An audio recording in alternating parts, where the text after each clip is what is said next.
Hey everybody, JJ here, back again for another Saturday Zoom networking.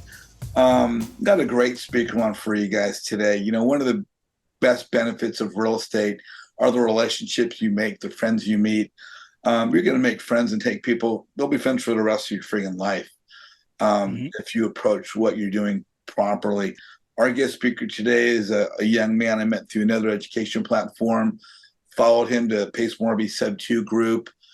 We've been friends for just going on 5 years now. Yep. But just an all-around great guy. He's started as a student. He's a real estate entrepreneur. He's a businessman, business owner, father, husband, family man. Just an all-around great guy. My good friend, Scott Jenkins. Scott, how you doing, my friend? So blessed to be here, brother. I'm doing good. Man, it's good to have you here. You are, as I said before, you're one of my favorite people. Hey, for those that don't know you, where in the country are you located? Right now, I'm sitting in Portland. Aha. hmm My wife and I moved from Northern California about 2 years ago to come up here and be closer to her family. So we did that move. That's important. That's important. hmm Um, I wanted to talk about your journey. Oh, Uh, mhm. we all have a different path. I was talking to a couple of kids in sub two today. They're in early 20s. We have a shorter duration to talk about there. But for yourself, we're driving at 16, we're voting at 18, we're doing these kind of things. Some people, their mom might have been a sales agent, their dad might have been a contractor. Were you around real estate in your teens? And if not, Oh God. what were you doing maybe in your teens into your 20s? I know it's a minute ago, but I mean, part of this is, finding our commonality, what other people might have in common with you. I don't know if my memory goes back that far. It's been a while. No, in my teens, I'll tell you, I was jumping out of helicopters in Southeast Asia. I mean, the first time I landed in Saigon, I was 17 and a half. Wow. Did two tours and then came out of there and didn't feel like going home. So I was snatched up by security services in Washington and asked who wants to go babysit diplomats. So that's what I did. So they sent me to Europe and I babysat diplomats for about, I think, 5 years, something like that. And I was supposed to rotate back and work for a certain agency. And I said, I'm really not, that doesn't really appeal me. So I left the government and then I started working privately. I started initially as, uh, well, everybody says bodyguard, but I would say a protection officer for an Israeli banker. At the time, you still had the PLO and other groups in Europe, and he was high up on that list. So I lived, honestly, it was a blessed life. I lived with him for 5 years, and I can say lived with him for 5 years because I really did. Uh, I traveled everywhere he went, everywhere he and his wife went, Wow. and worked with law enforcement agencies around the world, depending on where he was going to be and what he was going to do. Then I went to Digital Equipment Corporation in Geneva. And from there, I went to Apple in Paris. And then I went with Wackenhut, a huge private security company in Prague.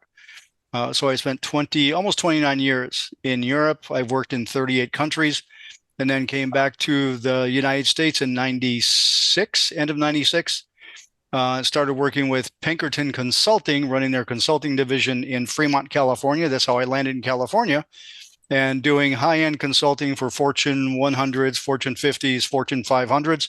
Now, I did that for about 10 years. And then I went over to, where did I go from there? To a private security company. And then my wife, who I met later on in life, um, she was working at Polycom. I was still working in corporate America. And we were thinking, what the hell are we going to do when we grow up? So she saw a Fortune Builder's ad. So we went to a Fortune Builder introductory. And I got intrigued by real estate, to be honest with you. And then we went to one of their boot camps, and that's the first boot camp. That's where I met you. And Hmm. I thought, if these boot camps are like this guy, I'm going to have not only a lot of fun, but they're going to be pretty damn informative. So we did a year of education and then went out and started to try to do things on our own.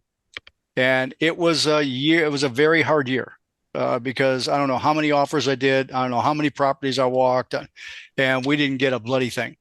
Let me And ask you. So you started there, you went that route, but now yeah, you've gone other areas. I mean, oh yeah. you jumped in with Jamil Damji and Astro. Well, before that, I went by Brent. Really, the person who opened my eyes to wholesaling is Brent Daniels.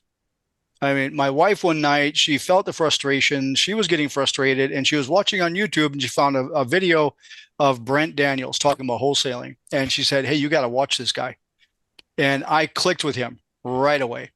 And I devoured everything Brent Daniels had done and posted. So I signed up for his TTP Insider and I went through everything he had, all of his podcasts, all of his YouTubes, all of his free material. I studied his agreements. I studied his comping methods, his calculator, everything he had. And then I felt this is what I'm called to do is wholesale, not fix and flip. I'm not a hammer guy. Yeah, yeah. So I want to put, Let's huh? let's speed forward a little bit. Okay. So from there, you then jumped in with Jamil, met Jamil Yep. Dam, got in the Yep. Astro program. Yep. Um, and then we've been friends a while, and you're telling me about something called Pace Morby Sub 2. And Yep. I keep hearing about this Pace Morby Sub 2. Mm-hmm. I'm like, what is this thing, Pace Morby Sub 2? And I said, this is someone's name. I said, Sub 2 is someone's name? No, Yeah. Pace Morby is someone's name.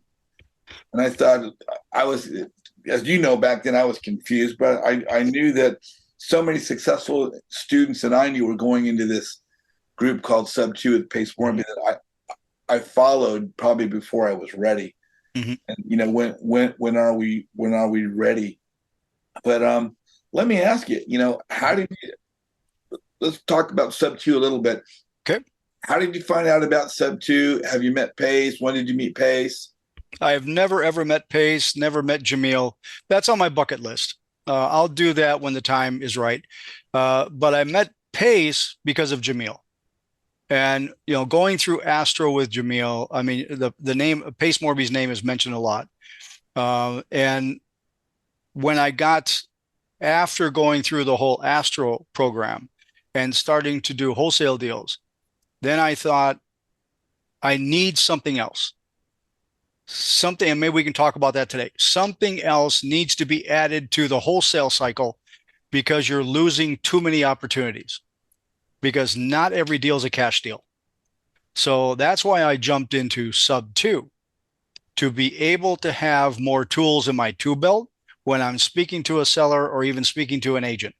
If it's not a wholesale deal, then you can spin it into a Sub 2 or a creative, let's say creative deal, because not every deal is a Sub 2. There may be a seller finance deal or it's whatever, a novation. I've done novations. So Creative finance. exactly. There you go. Creative finance. Use the umbrella. It may be a creative deal.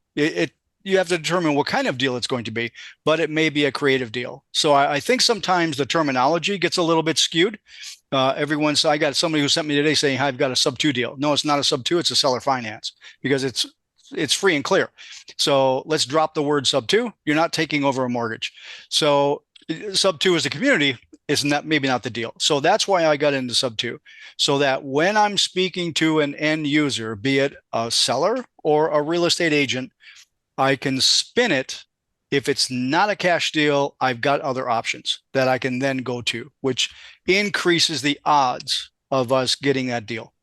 So now, when we talk about Sub 2, there's a whole bunch of different paths we can walk. Oh, there's so many different exit strategies. I mean, yeah, Um, that's why I frown on the word Sub 2, because Sub 2 in my mind immediately says I'm taking over a mortgage is subject to.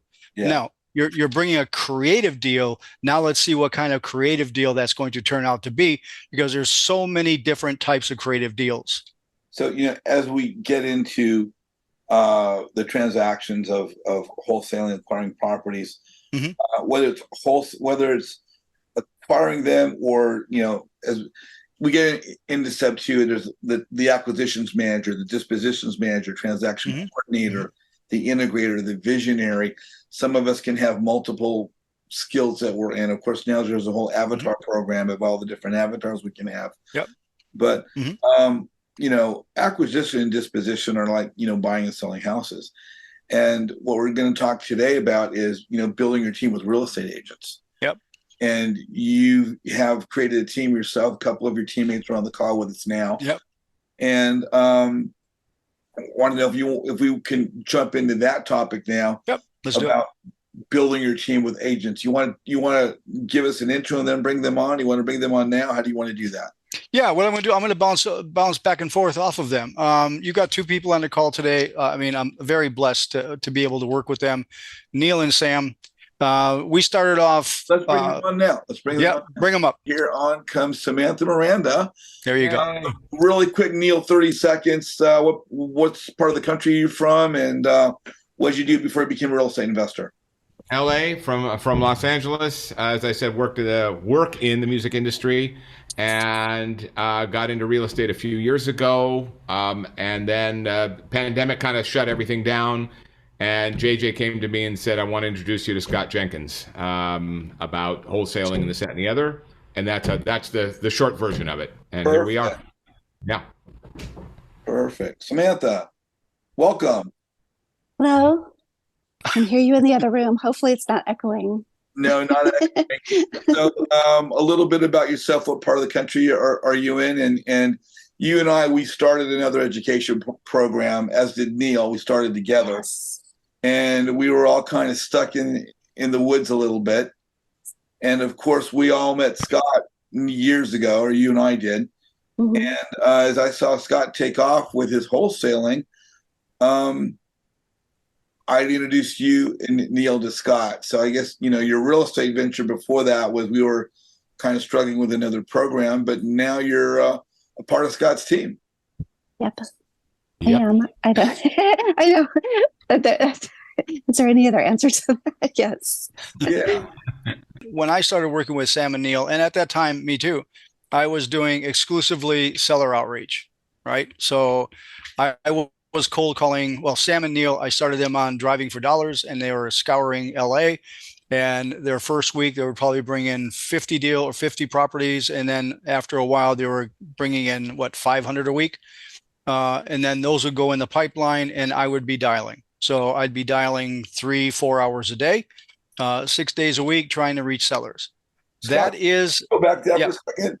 Now, when you first started, Samantha and Neil were actually driving neighborhoods, correct. the addresses, driving for dollars, Mm-hmm. and they were pulling how many addresses a week?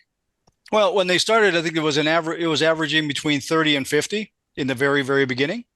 And then very quickly they started increasing because they got more accustomed to driving for dollars.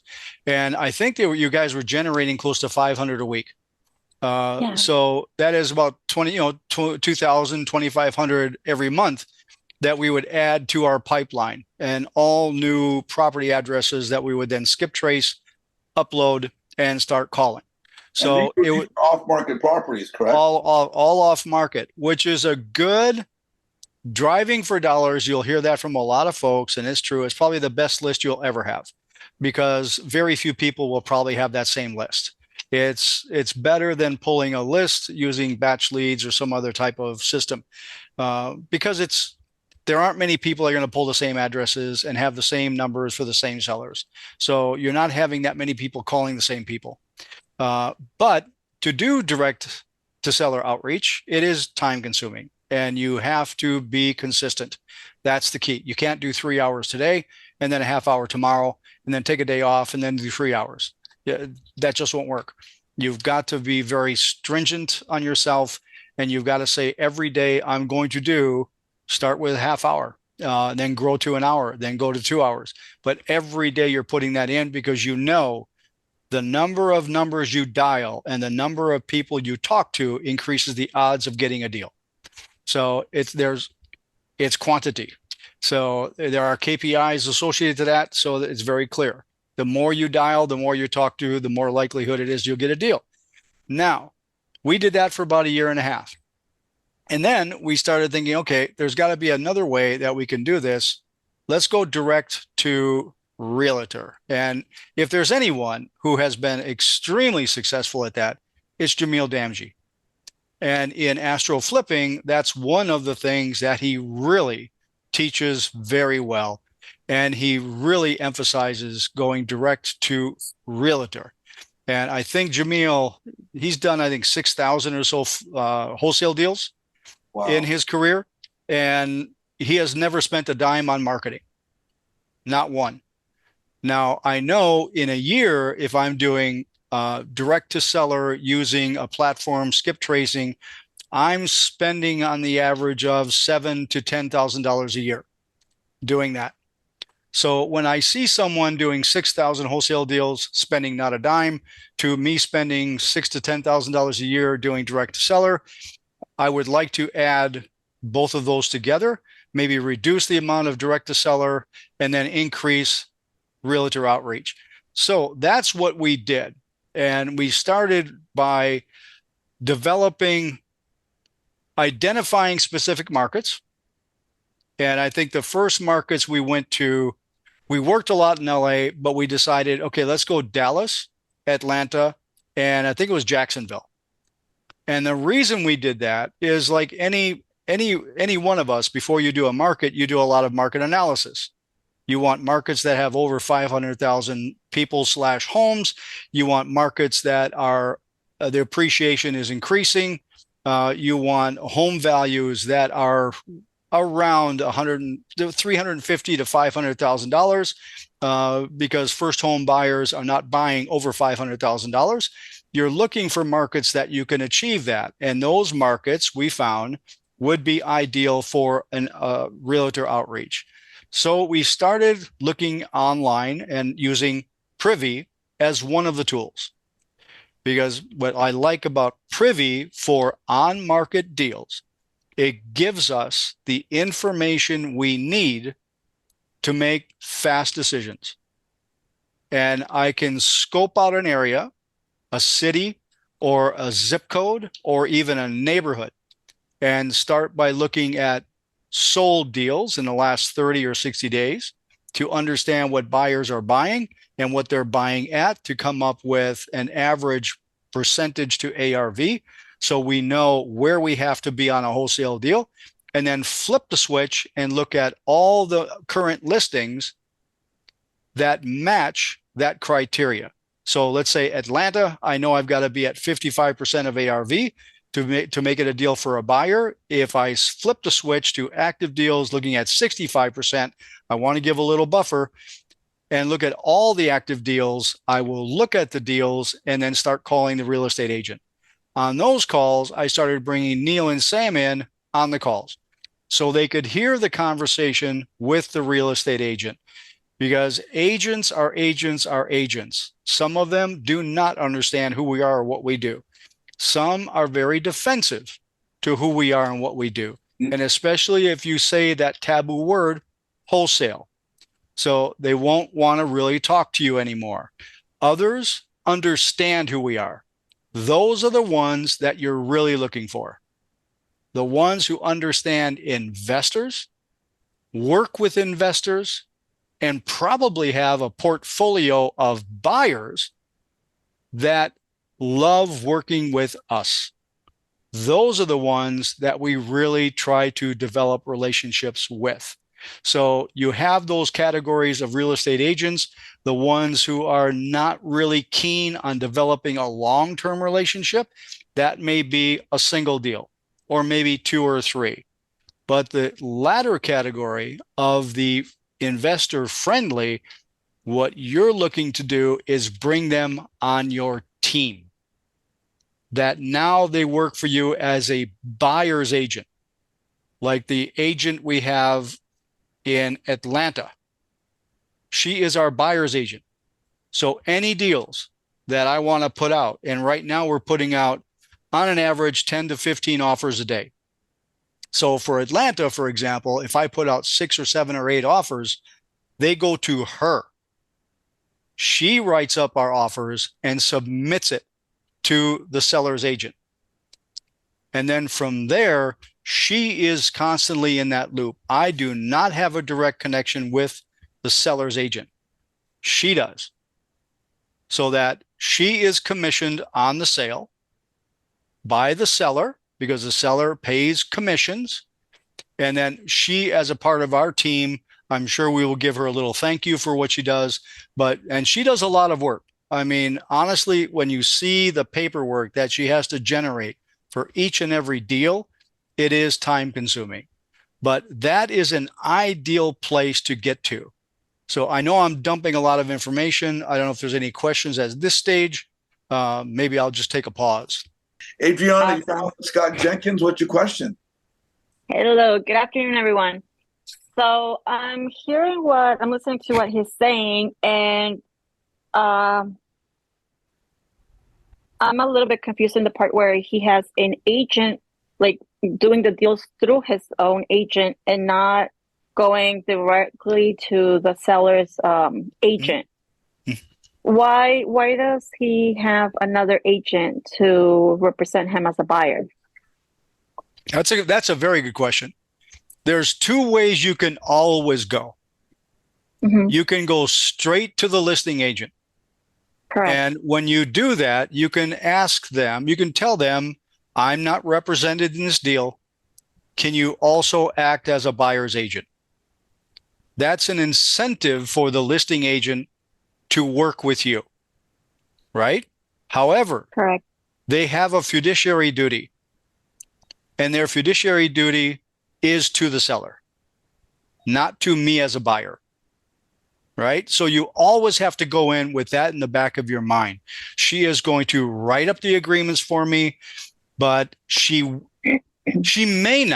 she may not really be there for my best interest as a buyer. So when I have to go back and forth negotiating a purchase price, I may not get the support that I'm really aiming to get. It can happen. It's not all the time. In other cases, like we're doing in Atlanta, that's why I like to have a buyer's agent. She works for me, and she is there for my and our best interest. So when I put in an offer, when the seller counters my offer, she will work very hard to get our number accepted by the seller, and she will work very hard explaining to the seller's agent why our number is what it is. I am not always sure. Somebody who's doing dual representation may do that. So it is a choice that you take. I like working with a buyer's agent because of that, because she is working for us. But in other markets like Jacksonville, Orlando, Lakeland, or Lakeville, or Tampa, we do dual representation. Or even San Antonio, we will do dual representation. And that will work well, but you have to be conscious that their fiduciary duty is first and foremost to the seller. That's why I do it.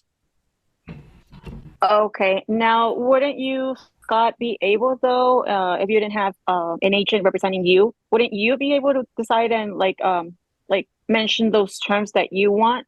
Oh, sure. To the Absolutely. agent? Absolutely. And we do that. Well, like yesterday, I put out, I think, 4 offers in Jacksonville, and I followed up on them today. So to the agent, in my offer, I always express the terms of my deal, right? Of my offer. And the terms are clear. So when I follow up, I want to make sure, and in my email, I say, could you please confirm receipt of this and confirm when you submitted it to the seller? I want to know when they've done that. So that's why I follow up the next day to say, hey, just want to make sure you got my offer, and have you submitted already to the seller, or when are you going to submit it to the seller? I want to confirm that. And what I want to do is develop that relationship. I want to find another Hanifa that we have in Atlanta. So by speaking with them and letting them know that, hey, this is not a one-off deal, I'm looking for more like this. I'm looking for a lot more properties like this one. So if you can represent me, I'm looking for a long-term relationship. And I would like you to send me any other deals you've got like this one, because this one fits what I'm looking for. So in those now I'm going to change that relationship, aren't I? I'm going to take it from a dual representation to a buyer's agent, because now I know when she brings me things, that are hopefully off market. They're pocket listings. Those are the best. Now she's acting on my behalf. Got it. Right? So pretty much you utilize your buyer's agent, like let's say for the first time, just to kind of make that relationship, and so the to help the seller's agent to understand the process of either seller finance or sub to. Is that correct? Well, Atlanta, we will probably run our deals through Hanifa as long as she wants us to. Honestly, I don't see trying to find another one because she's awesome. I mean, she's one of those gems that you rarely find. So not only is she funny as heck, she's very amicable. She is jovial. She's smart as a whip. And she understands her market. So what I find key, and that's why I love getting buyer agents, they know their market. Now, a seller's agent, where I do dual representation, she may not want to spend the time with me on the phone to give me the skinny on the market. What I want is firsthand knowledge on the street. Where is the best deals? Where are renovations happening? Who are the best buyers? Where are buyers buying? I want that data. Because when you start working in multiple markets, you don't have that. You're not, I'm sitting in Portland. I'm not in Atlanta. I'm not in Jacksonville or Tampa.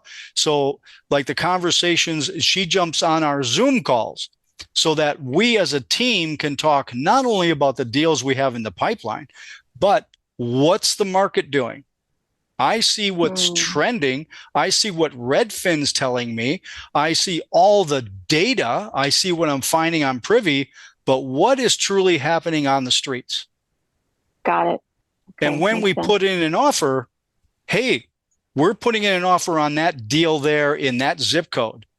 Do you think the ARV that I'm seeing holds water in that zip code? She will be able to tell me right away without me spending a lot of time crunching numbers and maybe getting it right. Because we all know everything we do as a wholesaler, if you're wholesaling and even doing a creative deal, it all starts with the ARV. On a creative deal, cash flow. But even a creative deal, you have to estimate the value of that property. What's that value, that property valued at? Are you going to rely on Redfin or Zillow to give you the value? Or is there something happening in that neighborhood where they've got a lot of development going on where next year price is going to skyrocket? Well, today is when you want to get in there. Who's going to tell me that? That real estate agent who's living it every day. So there are benefits to both sides of the street. That's why I love trying to develop a relationship with a real estate agent who will become our best scout and partner. Got it. Okay. So now as a partner, do you pay them just their regular commission, or is it just like based on a percentage of each deal? Okay. That's a very darn good question. Okay. Let's talk about a deal. If it's an on-market deal that I put an offer in on, and I go through my agent, who's my buyer's agent, who pays the real seller. estate. There you go. So she's going to be commissioned by the seller. Now, if she picks up a deal off market and brings it to me and I do that deal, I have a commission structure for her. And she's commissioned through us. So part of our assignment fee, she's going to get paid. Okay. Right? So you have to have both of those. You have to have an off-market commission structure for your agents, worked out in advance so that everybody is comfortable, and those commissions are paid through the broker, not to her directly. Okay. What you don't want to do is get the broker upset that you're doing behind the table or under the table deals with them. It goes through the broker. Got it. Okay. Makes sense. Thank you so much. You're welcome. Great questions. Thank you for asking those. Thank you. Mario, you are on with Scott Jenkins. What's your question? Hey, Scott, nice to see you again. Good to see you, buddy. I'm just curious. You picked Atlanta, and do you like Atlanta for a specific reason? Because I'm over I'm playing in the Chicago area, Cincinnati area, and I was just curious. And then you also have only you target one unicorn realtor, and you make them your buyer agent. Is that what you do? Kind of. It sounds like to me. I like to pick every 10 mile radius a new realtor because they know the area, their area. That's a good strategy to go to too. Now, why do I like Atlanta? Because it's up 5%. I mean, when you look at a lot of other markets, I mean, they're suffering. Look at Phoenix. There are so many people battling in Phoenix, and that market is down 9%. It's still down 9%. San Francisco is down 10%. Sacramento's down 12. San Jose is down 12. So I don't play in markets that are down, because what you're doing is you're taking that ARV, you're dropping it 10% or 11% or 12%, and then you're running your numbers from there. And honestly, sellers are not realistic. So they're looking at ARVs at the top end without the market position. So it's harder to negotiate those deals. I'm not going to waste my time. What I want to do is go into a market that is increasing, where there's a lot of growth. There's little days on market. There's low months of inventory. Why? Because now buyers are scrambling to try to find deals. So you've got a lot more in your pocket, like Atlanta has less than 1 month of inventory. So, and going back to the question on real estate agent, that's also you want to have that relationship, because she gives me that data. Every month, she gives me a report on months of inventory, so that I'm always on top of months of inventory, which is going to affect the way I analyze and quote a deal. So that's why I do it. I do work with seller agents, but I understand it's not going to be as beneficial to me as having someone who knows us as a team and is really working for us. I get that out of the gate. That's why I do it, buddy. Got it. Scott, follow up is the question is, do you let the realtor, the unicorn that you have, who's on your team, do you let her negotiate the different options, or do you let, like I do a lot of foreclosures. So I say to them, look, stay out of your lane and let me do it. I got to talk.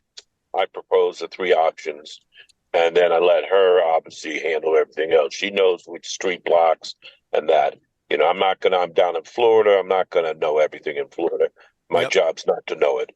You know, I got land from, New Hampshire all the way down to Florida, all the way over to California. So I don't need to know the market. I just need somebody who works with our team to know the market. Dude, I want to reach out to you and pick your brain. I really do, because I haven't done that many foreclosures. I've done probates, I've done others, but I want to pick your brain because you mentioned land too. And land is something that I really want to get into, because land, I find it more sexy than homes. Why? Oh, yeah. Because there's no emotion. It's a straight numbers game. So I'd like to get your information so I can pick your brain. Yeah. Okay. I put it in the chat. Yeah, I'll definitely. One of the sweet things is I learned about 11 years ago, buy the land on a parcel and rent it out to the hospitals or different universities, and you get commission every time. So it's a nice little thing. Yeah, I need to connect with you. And I want Neil and Sam to get that too, because they've become so dang well, and I want them to speak to. Neil is really my realtor disarmer.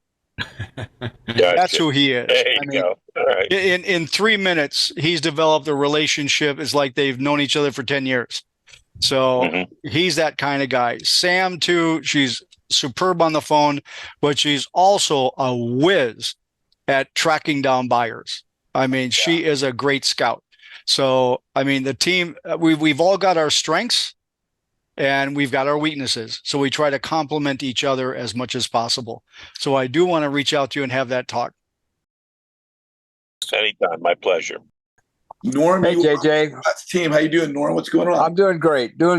My question is why with when the agent is doing so well in Atlanta, why wouldn't you try to establish that same relationship in these other areas? Or maybe they tried to do it and they haven't been able to. But it sounds to me like they've just got a wonderful gal there in Atlanta to do it. Why can't you get it in San Antonio or someplace else? Not that easy. We met Hanifa. It was I called one day on a property, and we hit it off really well. And I've hit it off well with a lot of people. That doesn't mean you're going to make a permanent connection. Yeah. And Hanifa helped us out. She's this marvelous person, so warm and friendly, knowledgeable, incredible work ethic. As Scott said, she's funny. She's got a great sense of humor. And it clicked. It doesn't always click. We've had relationships that started that way. Mm-hmm. Yeah. And then they fall apart. A lot of times it's because a lot of people are lazy. Okay. I don't know how else to put it. Sam and You're right. You're right. Yeah. They don't have, it sounds good. We had one fellow over in Santa Monica who seemed as if he were going to be a great fit. And he was on our Zoom meeting. There's Scott. Okay. Yeah. Anyway, and it didn't work out because so anyway. Scott, ask the question Thanks, again. Neil. Thanks. You're very welcome. Ask the question again, though. Let's get Scott's input. Probably tell you the same thing. Well, I'm sure it's going to be the same thing. I don't want to waste too much time. But anyway, you have a great agent in Atlanta, and then you work different ways in other areas. I was just wondering, why don't you establish that, try to get that same relationship? But Neil explained it pretty well. So. Yeah, I heard the tail end what Neil was saying, and that's true. Yeah. I mean, not everybody wants to work with us. And, I think in LA, we've had 3 agents thus far that we've tried to work with. Oh, okay. And it just hasn't panned out. I think some agents see us as an easy fix, right? Because you're coming in as an investor. Sure. So they try to find any deal that may be appealing to you. Okay. And when you don't take it or it doesn't work, they get frustrated very quickly. They don't do their homework. No, actually with the one, I won't mention names, but we had the Santa Monica deal and we had a Marina Del Rey deal. And the Marina Del Rey deal he brought to me, it was a $725,000 condo. And I did 10 iterations for a creative finance deal, seller finance, because it was free and clear. And the last iteration, I mean, I told him the down payment cannot be more than $150,000. Yeah. And it can't be more than 2% or 2.5% interest. And it's got to be 10 years or it won't cash flow. He came back to me saying, well, why can't we do $400,000 or $350,000? And you're not listening to me. It's not coming out of his pocket. So there you go. So who are you working for? Are you working with us? Yeah. Or are you working for them to get your commission? I got it. I'm not blaming him for doing that. They live by commissions and they look to get commissions. And I think that's where sometimes it gets a little bit delicate. Because when you look at a listing that's at 500,000 and you're going in at 275, that's a heck of a difference in a realtor commission. They don't look big picture. They're just looking for this commission. You are spot on. Yeah. I'm looking at quantity. Sure. Right. So let's do 20 deals together this year. Yeah. Not one. But if you've got the mindset where you want to do 1 or maybe 2 deals, I'm not your guy. Yeah. Because not every deal is going to work out. And the numbers I come in with are not going to appeal to you. Yeah. It's got to be a deal for my buyer. He's trying to just make his Mercedes payment this month. His Lamborghini payment. Come on, man. There you go. Oh, yeah. It's California. Yeah. It's California. Don't forget that. Yeah. That's where I am. So that's a darn good question. Anyway, thank you so much. And I've watched you several times. Really enjoy and your background is very interesting. But thank you so much. Really, I love you, brother. Love you. I'm blessed to be here. I really am. When we talked about agents, Scott, it's not only great for acquisition, but also disposition, right? Disposition. I reached out over the weekend. I reached out to probably 35 real estate agents. And I think of the 35, 30 of them said, I probably have a buyer for that. Why? Because they all work with buyers. So when I look for buyers, I'm looking at a direct buyer, or I'm looking at an agent who works with investors, who just listed a rehab property. That agent works with people like us. So that agent understands me better. So when I get on a phone, I don't have to go through the whole spiel. I don't have to try to explain myself. She understands. Once I say that word, I'm an investor. Bingo. She understands who I am. And when I tell her, look, I've got a deal under contract, I'm not doing it myself, so I want to assign my contract. I don't say wholesale. I say I want to assign my contract, or I want to turn over my contract to another buyer. They understand that terminology. I don't have to explain it. I never use the word wholesale, ever. That's got a very negative connotation. But those agents have buyers. So I send my information to them, and they will send it out. And they will send it to their buyers. So all of a sudden, I went from maybe working 100 or so, or 50 buyers, whatever it is, on that one deal. I probably just went to 300 or 400 buyers, because each agent probably has 5 or 10 buyers that could take a look at that. So now I just increased it by 350 or 400 other buyers. So real estate agents are very good allies in helping dispo a deal. Mario, you're on with Scott Jenkins. What's your question? Scott, quick question. I like working with realtors, and I bring their team in. So I say, who are the 2 mortgage guys you work with? Who are the 2 attorneys? Who are the 2 contractors? And now I use their team, and I automatically can grow something in less than 2 weeks in an area. Is that what you do with your realtors too? That I was waiting for that question, buddy. That's why I said I'm waiting for a question to come in. Absolutely. And where do you find your best buyers? From the realtors who are motivated, and the contractors, because I get and where else? The mortgage guys and attorneys. Well, I get them from everybody. So hallelujah. Well, yeah, me too. We run by, but if you talk to a mortgage company, or you talk to a title company / closing attorney, they have the most relevant buyers, right? So you want to get to them and develop a relationship with them to say, hey, who's your biggest 10 or 15 buyers in the area that are closing right now, right? And once you develop that relationship, they don't have a problem sharing it with you. Why? Because they want your business. They want you to bring deals to them so they can generate revenue. The more deals they do, the more money they make. So they're not hogs with information. They will share it freely with people that develop a relationship with, but you have to be willing to do that relationship. That's why in Atlanta, there are 2 title companies that we use, no one else, because I want to have a standard relationship, a good relationship with each of them.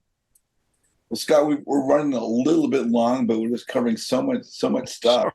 Sorry, I have a tendency of doing that. I'm sorry. Oh yeah, no, it's all right. You and me both. I can go on forever and ever sometimes. If people want to reach out to you, they got questions. Mm-hmm. Do you have a website? Maybe your MySpace page or your TikTok? You got the phone number behind me, but I'll put my information in the chat again.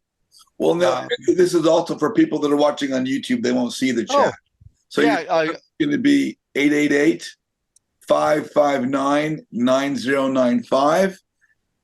That's the best way. Phone call, not Instagram or Facebook or anything. Phone number is your preferred way. I prefer. I'm old school. I still have a hard time, with Facebook. I know a lot of people communicate, with messaging. Yeah. I'm just too dang old school. Pick up a phone, call me. I want to talk to people. So I'm a Brent Daniels advert. I love the, talk to people. That's what I like to do. I think that's the quickest way to do it. We can get to know each other, take 15, 20 minutes to do it. Now we're on a first name basis, and I can tell you what I'm looking for. You tell me what you're looking for. Let's develop a relationship. Facebook Messenger, I think, is so impersonal. Yeah, you and I had a conversation the other day. It's so easy to misinterpret a text message or a Facebook message. And when there's a lack of confusion, the best thing to do is pick up the phone. Always. Alleviate the confusion. Always. Yeah, call me anytime, everybody. I mean, like I said, I may not be available right away because I do a lot of calls during the day, but I will call you back. And if you call that number, it's going to be logged in my CRM. So I know you're there. Leave a voicemail. I'm going to call you back. Cool. So you guys on the call, stay on the call now. We're going to go to breakout rooms, do some live networking. If you guys are watching on YouTube right now, please like Scott's presentation. Please put some comments in the message there on the YouTube channel about what your takeaways were. Again, to get a hold of Scott, that would be through Scott's phone number. That's 888-559. The rest of it's behind him there. It's 9095.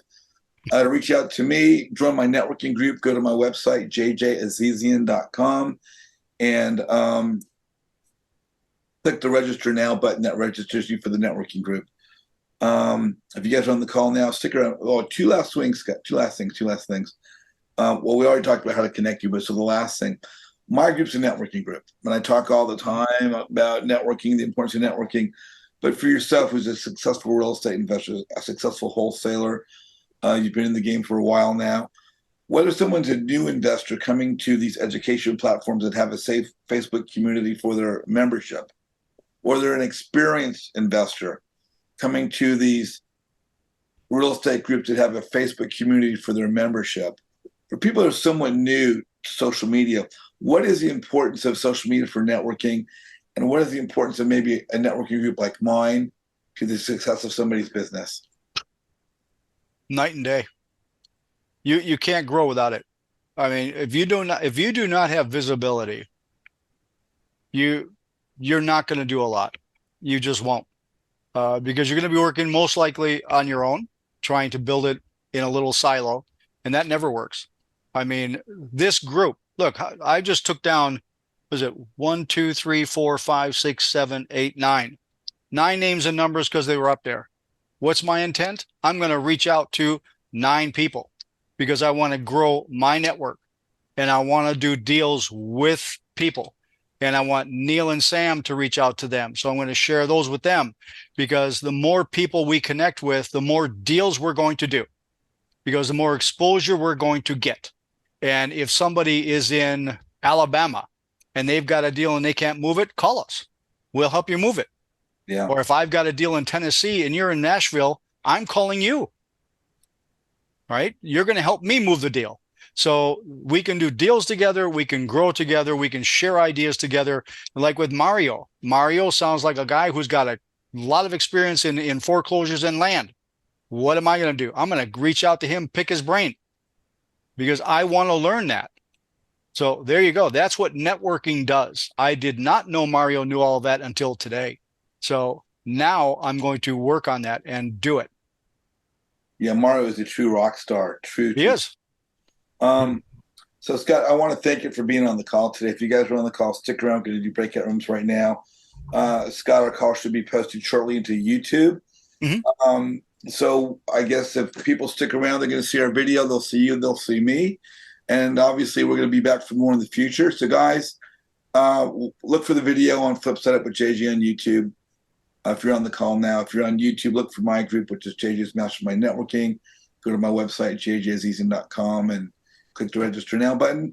And Scott, other than that, we'll see everybody soon, right? Brother, I appreciate you so much. Have a blessed evening, my friend. See y'all guys soon. Scott, stick around. Don't go away.